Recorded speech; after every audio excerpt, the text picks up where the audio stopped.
Dream double. Hey pig breath. I had a dream about you last night. Clayton Gill felt his heart shrivel. Amelia rarely entered the kitchen this early in the morning. Normally, he had enough time to gulp down a bowl of shredded wheat and vacate the house before she came downstairs. And on those rare occasions when contact with her couldn't be avoided, she didn't speak to him, except for spitting out one of the 1,000 or more disgusting names she kept stored in her warped mind. That she would say anything that sounded even remotely decent, preceded though it was by her favorite nickname for him, caused the shredded wheat to grab like barbed wire in his throat. He looked warily up from his bowl to Amelia, who stared scornfully back with her perpetually narrowed, hate-filled eyes from the far end of the table. Amelia, age 12 and 3 years Clayton's senior, hated him, a fact he knew well before he moved in with his Uncle Curtis and Aunt Sandra nearly 8 months ago. When Grandma Gill told him he'd have to live with them, he had thrown the worst tantrum of his life. Far worse than the one he threw a few days earlier when she told him that his parents had been killed in an automobile accident. That one took place because he couldn't understand why his parents had to die, because he had felt alone and afraid and didn't have the strength to fight all the strange, threatening feelings swirling around inside him. But he did understand that living with Uncle Curtis and Aunt Sandra meant that he would have to face his brutal witch of a cousin Amelia every day for God only knew how long. Forever, maybe. Pure unbridled dread had brought that tantrum on.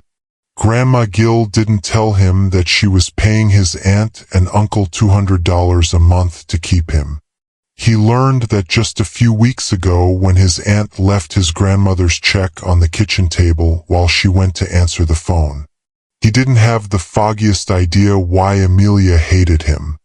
As far as he could remember, he had never done anything to warrant the sadistic treatment he received from her. In fact, before moving in with his aunt and uncle, he had only seen Amelia 5 or 6 times in his entire life, at occasional holiday get-togethers at Grandma Gill's. Yet clear as a bell was the fact that this wretched ruffian of a cousin had grown to loathe him with a constant and consummate passion. And in the 8 months they had lived in the same house, he had found little comfort in learning that Amelia seemed to hate every breathing creature on the planet with equal intensity. "Hey, Toadface, did you hear me? I said I had a dream about you last night." Clayton didn't know what to say. He felt his eyes creep up toward his wrinkled brow and move side to side in search of his aunt, who, if she were within earshot, might tell Amelia to shut up. She did that sometimes when she'd had a bellyful of her daughter and wasn't up to listening to her foul mouth. But this morning Aunt Sandra wasn't nearby. Amelia began to move and Clayton felt a familiar clammy claw of fear hook into his stomach.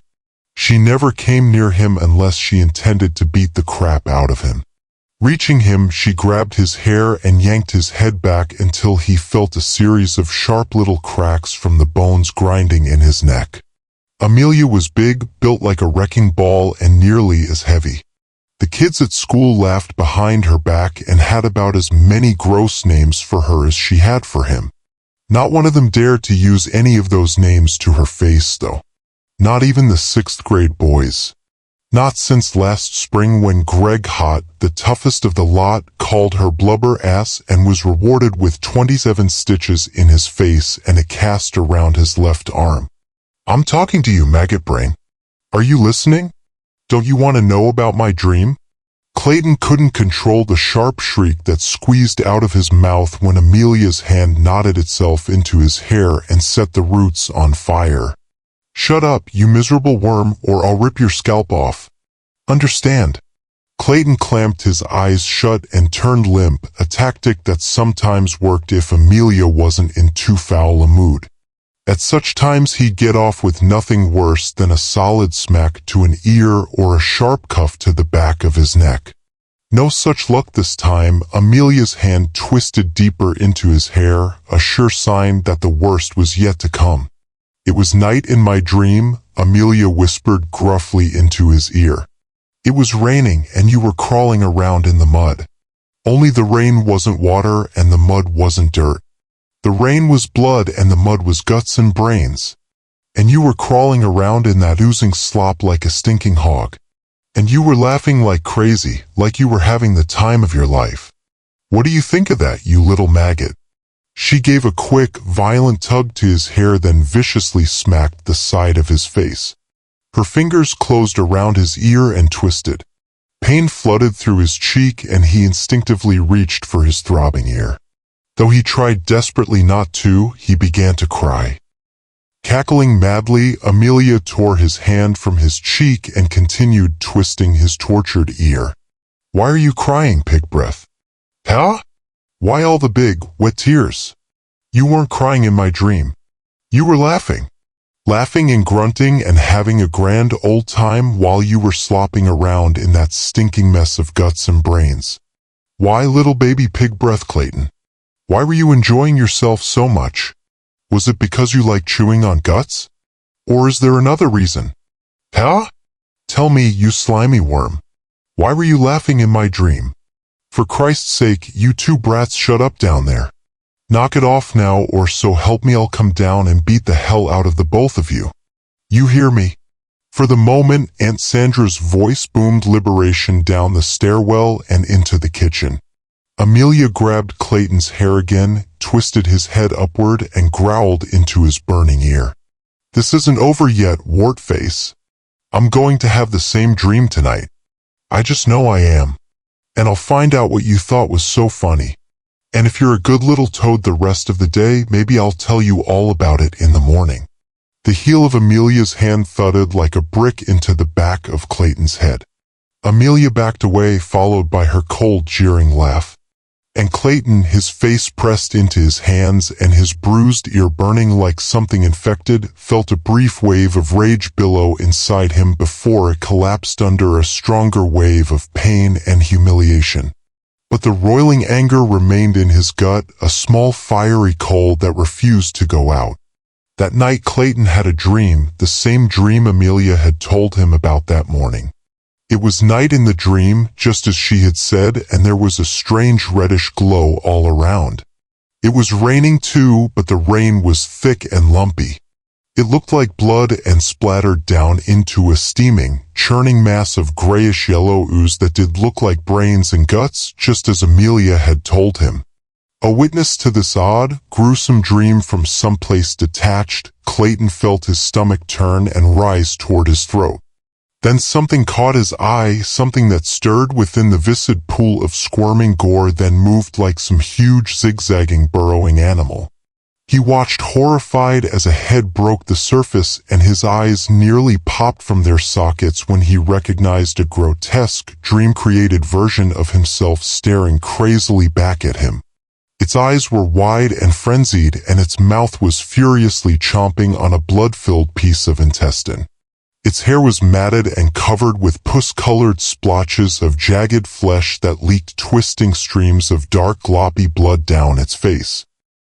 Oddly calm, Clayton watched from a numbed state of wonder as his nightmare twin threw back its head, swallowed the wriggling length of intestine, then lunged face-first into the turbid, steaming slime. A moment later it surfaced with dripping entrails and what looked to be gnarled clumps of brain tissue clamped between its bloody teeth. And it was laughing in a series of hoarse, throaty grunts that bubbled through the offal crammed in its mouth. Then another sound, a sharp, fright-filled squeal that came from above, off to the left. To Clayton, the sound carried everything that was sheer and godless terror. The Clayton thing's wild eyes snapped around and the dream suddenly shifted to a small round table, the legs of which were rooted in the bubbling pool of viscera. Amelia stood upon the table, a hugely fat, quivering Amelia standing with her back arched against a black wall and her head raised as far above the swirling pit of flesh and blood as she could hold it. Her swollen mouth, opened as wide as a dinner plate, trembled, and her rounded eyes gleamed with the sick, silky look of raw and fathomless fear. One hand was pressed just to the side of her right eye, her chubby fingers partially covering a ragged hole in her temple that spurted gray, greasy lumps of brain which tumbled down upon her arm to splat in the churning muck beneath her. Her other hand clutched at a jagged gash in her stomach, but it couldn't hold back the streams of thick blood or the ropey coils of intestines that sprayed out and down upon the Clayton thing. The Clayton thing grunted, spit out the remnant of guts and brains, then pushed itself to its knees. Its crimson tongue crawled greedily around the black, dripping hole of its mouth. Its hands rose slowly upward, each finger tipped with a long, black, razor-sharp nail. The dream-made Clayton moved slowly toward the table, and Amelia stiffened and screamed like all the demons of hell. The Clayton thing's mouth spread hugely open. Thick, barbed, bloody teeth smiled. The black, sharpened nails reached upward. Clayton awoke with a start. Sweat streamed down his face, his breath roared like fire in his lungs. Amelia was still screaming. The lights in the hallway snapped on, and Clayton heard his aunt and uncle bumping and cursing their way toward Amelia's room. It seemed hours before she stopped screaming. Clayton sat anxiously at the kitchen table, eyes glued to the doorway which led to the stairwell, ears primed for footfalls. A full bowl of shredded wheat sat before him. But this morning he had no appetite for shredded wheat, which he normally craved. He had tried a spoonful but found it utterly without flavor, as dully uninteresting as soggy cardboard. Besides, he felt oddly full, and there was a peculiar but satisfying taste in his mouth. He thought Amelia would never come down, but he finally heard her heavy footsteps moving slowly and clumsily down the stairs. The footsteps stopped abruptly just beyond the door to the kitchen, and Clayton swore he heard the sound of deep, frightened breathing. Then, looking pale as a ghost, Amelia crept warily into the kitchen. One hand was pressed to the side of her head, the other clutched at her stomach. Clayton grinned and let his thickening tongue glide over his narrowing, sharpening teeth. He dug his lengthening fingernails into the palms of his hands and looked briefly at them. They were turning black. Then he looked back to Amelia. "Hey, pig breath," he snarled. "I had a dream about you last night."